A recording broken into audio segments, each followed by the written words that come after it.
Paper differential equation के lecture number 30 में आज हम पढ़ेंगे क्लैरेट के समीकरण के रूप में परिवर्तन योग्य समीकरण equations reducible to Clairaut form. इसका मतलब ऐसी वाली समीकरण जो खुद तो क्लैरेट के फॉर्म में नहीं है लेकिन हम उनको रिड्यूस करके क्लैरेट के फॉर्म में बना सकते हैं। तो ऐसी वाली इक्वेशंस को हम इस टॉपिक में पढ़ेंगे।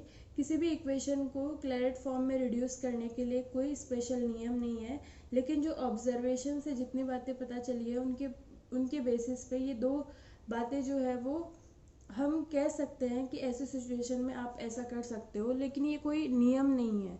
तो अगर यदि आपकी समीकरण इस प्रकार की है y square is equal to p of x y plus five of p y by x, अगर आपकी गिवन इक्वेशन जो है वो इस वाली फॉर्म की है तो ऐसी वाली इक्वेशन को क्लैरेट फॉर्म में रिड्यूस करने के लिए या तो आप x square is equal to u मान लो या फिर आप y square is equal to v मान लो। ऐसा करने पर और फिर यहाँ से d y over d x की वैल्यू निकाल कर वापस इक्वेशन में ले जाके रखने पर आपको जो नई इक्वेशन मिलेगी वो कैसी होगी, क्लैरेट फॉर्म में। इसके अलावा जो दूसरा रूल जनरली होता है वो ये होता है, यदि आपकी समीकरण इस प्रकार की है exponential of m y multiplied by n minus m p is equals to function of p into exponential of m y minus n x. यदि आपकी समीकरण जो है इस प्रकार की है तो आपको क्या करना है, exponential of n x is equal to small u मानना है, exponential of m y is equal to small v मानना है।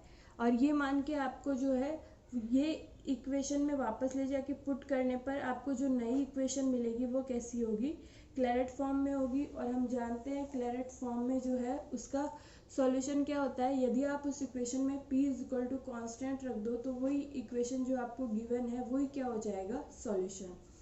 तो इसको और ज़्यादा क्लियर समझने के लिए हम ये एग्जांपल पढ़ लेते हैं। तो ये जो हमारा टॉपिक चल रहा है इसमें कोई स्पेशल रूल नहीं है, आपको जो है ये अपने ऑब्जर्वेशन से करना होगा।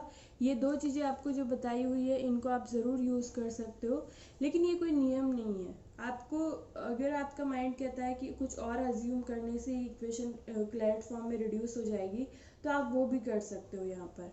तो हम फर्स्ट यहाँ पे एग्जाम्पल देख रहे हैं, ये है हल कीजिए y minus two x p plus a Y P square is equals to 0।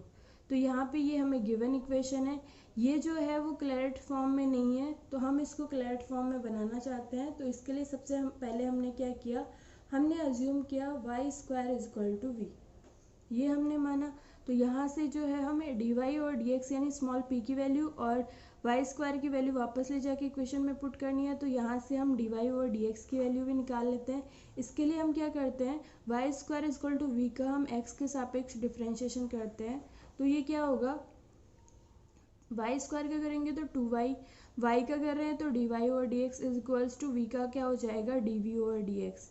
ये जो d v over d x है इसको हमने कैपिटल P मान लिया, तो ये हमारी इक्वेशन क्या होगी, 2y small p is equal to capital P। और यहाँ से स्मॉल p की वैल्यू निकाले क्योंकि वो हमें इक्वेशन में वापस ले जाके पुट करनी है, तो वो क्या हो जाएगी, capital P divided by 2 time y। ये हमारी स्मॉल p की वैल्यू हो जाएगी। तो ये वैल्यू जो है हम हमारी गिवन इक्वेशन में वापस ले जाके रखते हैं, तो इक्वेशन क्या हो जाएगी, y माइनस टू एक्स और स्मॉल p की जगह क्या आएगा, capital P by 2y plus a y और p स्क्वायर की जगह क्या हो जाएगा, capital P square divided by 4y square is equals to 0।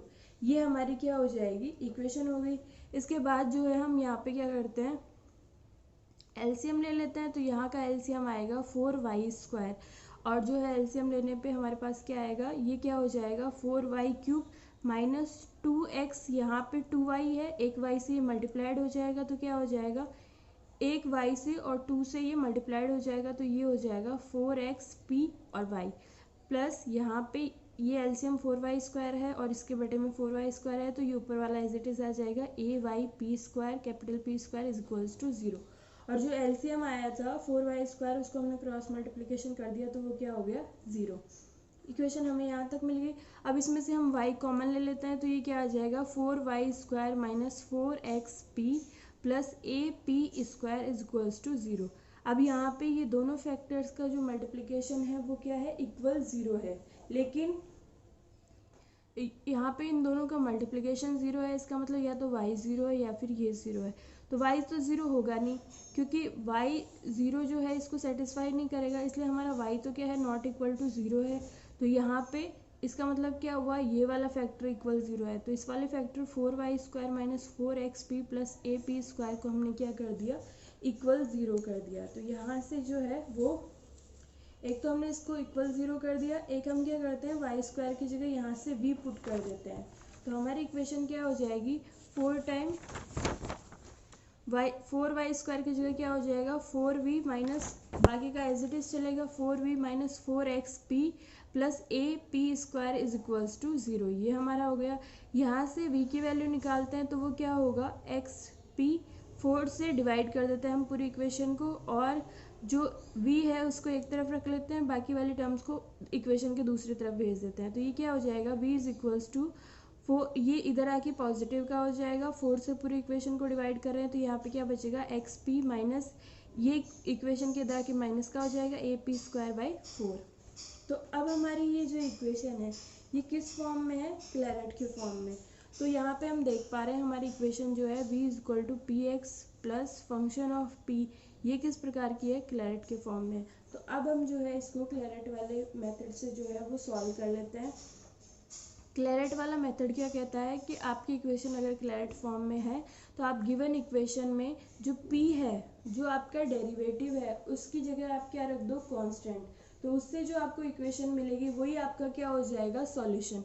तो यहाँ पे हम हमारी जो इक्वेशन हमें मिली है उसमें हम क्या कर देंगे, capital P is equal to constant रख देंगे। तो यहाँ पे हमने capital P is equal to constant रख दिया, तो हमारी इक्वेशन क्या होगी, small v is equal to xc, p की जगह कांस्टेंट, माइनस AC² p² की जगह C²/4।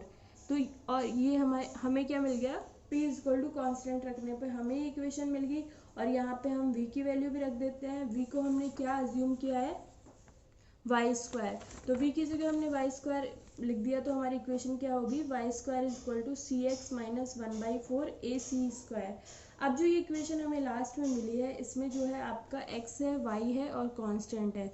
तो ऐसा वाला रिलेशन क्या होता है, हमारी डिफरेंशियल इक्वेशन का सॉल्यूशन होता है। इसलिए ये क्या हो गया, हमारी गिवन डिफरेंशियल इक्वेशन का सॉल्यूशन।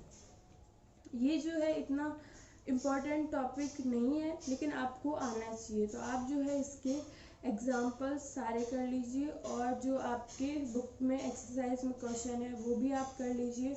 और अगर आपको कोई भी प्रॉब्लम है तो आप पूछ सकते हैं, आप व्हाट्सएप पे पूछ सकते हैं या यूट्यूब के कमेंट सेक्शन में पूछ सकते हैं।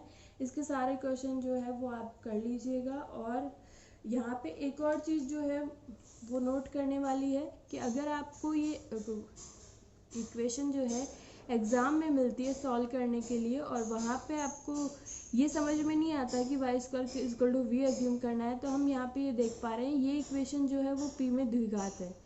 तो आप जो है, जो फर्स्ट टॉपिक हमने पढ़ा था इक्वेशन सॉल्वेबल फॉर p, जिसमें p क्या होता है, द्विघात में होता है, और उसको हम श्रीधर आचार्य विधि से या फिर किसी भी मेथड से p की वैल्यू निकाल लेते हैं। p की जगह dy और dx करके हम जो है वहाँ पे सेपरेशन ऑफ वेरिएबल कुछ भी अप्लाई करके जो सॉल्यूशन है वो निकाल लेते हैं। तो आप जो है, अगर आपको ये एग्ज़ाम में मिलता है और आपको ये वाला मेथड इसका ध्यान में नहीं आता या फिर माइंड में नहीं आता कि इसको ऐसे सॉल्व करना है, तो आप इसको जो है वो p के लिए सॉल्वेबल वाले मेथड से भी सॉल्व कर सकते हो। तो आप जो है इसको उस वाले मेथड से भी सॉल्व करके देख लीजिएगा, और आप अपनी बुक के जो है वो क्वेश्चन कर लीजिए, और जो प्रॉब्लम है वो आप पूछ सकते हैं।